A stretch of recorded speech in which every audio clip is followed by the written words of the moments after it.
This channel does not promote any violent, harmful, or illegal activities. All content provided by this channel is meant for an educational purpose only. সব জায়গায় একটা তোলাবাজির ভাগ আছে, স্থানীয় তৃণমূলের নেতার যোগ আছে।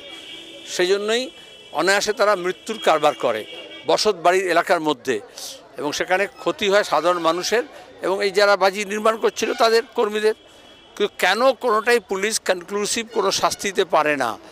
কেন এইগুলোকে বন্ধ করতে পারে না? একটা করে ঘটনা হলেই মমতা ব্যানার্জি বলবেন যত বেআইন আছে সব বন্ধ করে দিচ্ছি, তারপরে আবার অন্যদেরকে বলবেন যে তোমরা চালিয়ে যাও, কেউ টিকি ছুঁতে পারবে না।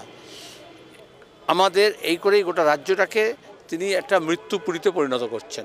আন্দোলনকারীদের এই যে মেজাজটা চড়া হচ্ছে, এইটা সাধারণভাবে রাজ্যের যে পরিবেশ পাল্টাচ্ছে তার নিদর্শন।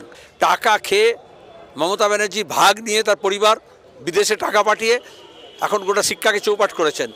আর তারপরে যখন কোর্ট চাইছে তথ্য, তখন স্কুল সার্ভিস কমিশন বলো, শিক্ষা দপ্তর বলো, কোনো তথ্য দিচ্ছে না। শিক্ষামন্ত্রী থেকে মুখ্যমন্ত্রী থেকে গোটা শিক্ষা দপ্তরের সঙ্গে যুক্ত।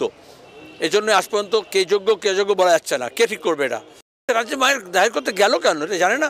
ওদের কোনো আইনজীবী নেই, আইন মন্ত্রক নেই, আইনি পরামর্শ দেওয়ার লোক নেই। কোটি কোটি টাকা খরচা করে সুপ্রিম কোর্টে সব ভাড়াটে আইনজীবী দাঁড় করায়। সরকারের মুখ পড়ে নেই, গোটা রাজ্যের মুখ পড়েছে। কারণ রাজ্য সত্য বার করার বদলে সত্যকে ধামাচাপা দিয়ে একজনকে শিখণ্ডী দাঁড় করিয়ে দিয়ে বাকিটা গোটা কেসটাকে হাসাব করতে চাইছে। গণতন্ত্র যেখানে ক্ষতিগ্রস্ত হবে, সেখানে মানুষের অধিকার কেড়ে নেওয়া হবে, সে যে অংশেরই হোক। আর সবচেয়ে বেশি আঘাতটা নিয়ে আসে মেয়েদের উপরে। এবং এই গণতন্ত্র হত্যা এই দক্ষিণ এশিয়ায় করার জন্য প্রথমে আক্রমণ করায় ধর্মনিরপেক্ষতার ওপরে মৌলবাদী সাম্প্রদায়িক শক্তিরা এই কাজটা করে। আর একটা ধর্মের জিগির তুলে দিয়ে অন্য ধর্মের অধিকার কেড়ে নেওয়ার চেষ্টা করে, যেটা এখন বাংলাদেশে হচ্ছে।